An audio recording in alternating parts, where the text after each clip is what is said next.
Secretary మనకు ఫోన్లో అందుబాటులో ఉన్నారు. కార్తిక్ గారు, మొత్తంగా చూస్తున్నాం కాంగ్రెస్ ప్రభుత్వం ఏం చేయాలో తెలియక డ్రామాలు ఆడుతుంది. కోర్టులో ఖచ్చితంగా ఈ ఎలక్షన్స్కి సంబంధించి హైకోర్టు చివాట్లు మళ్ళొకసారి కాంగ్రెస్ సర్కార్ తినబోతుంది అంటూ కూడా విశ్లేషకుల నుంచి, అదేవిధంగా ఈటెల రాజేందర్ గారు అయితే డైరెక్ట్ స్టేట్మెంటే ఇచ్చేశారు. సర్పంచ్ అభ్యర్థులు ఎవరు కూడా ఖర్చు పెట్టద్దు, దసరా దావతులని చెప్పి ఇల్లు ఒళ్ళు గుల్ల చేసుకోకండి అని చెప్తున్న పరిస్థితి. సో ఎలా చూస్తున్నారు ఈ వ్యాఖ్యలను? ఏం జరగబోతుంది 8వ తారీఖు?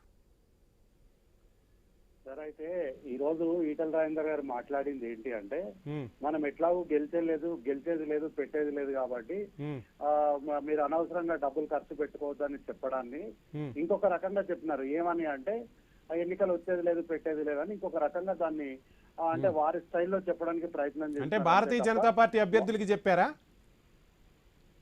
ఓన్లీ వాళ్ళ క్యాడర్ కి మాత్రమే వారు ఒక ఓపెన్ స్టేజ్ మీద చెప్పినారు. ఎందుకంటే పార్టీ ఆఫీస్ లో చెప్పడానికి వారికి అనుమతి లేదు కాబట్టి ఇంకెక్కడి మాట్లాడతారు వారు? ఓన్లీ ఓపెన్ స్టేజ్ లోనే మాట్లాడాలి.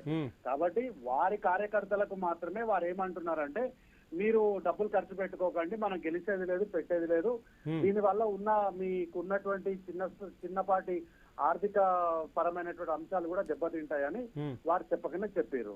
ఇదే బీజేపీ వాళ్ళు గతంలో చూసినాం కదా, మూసి పర్యావరణంలో మేము అడ్డం నిలబడతాం, పొడు నిలబడతాం అన్నారు.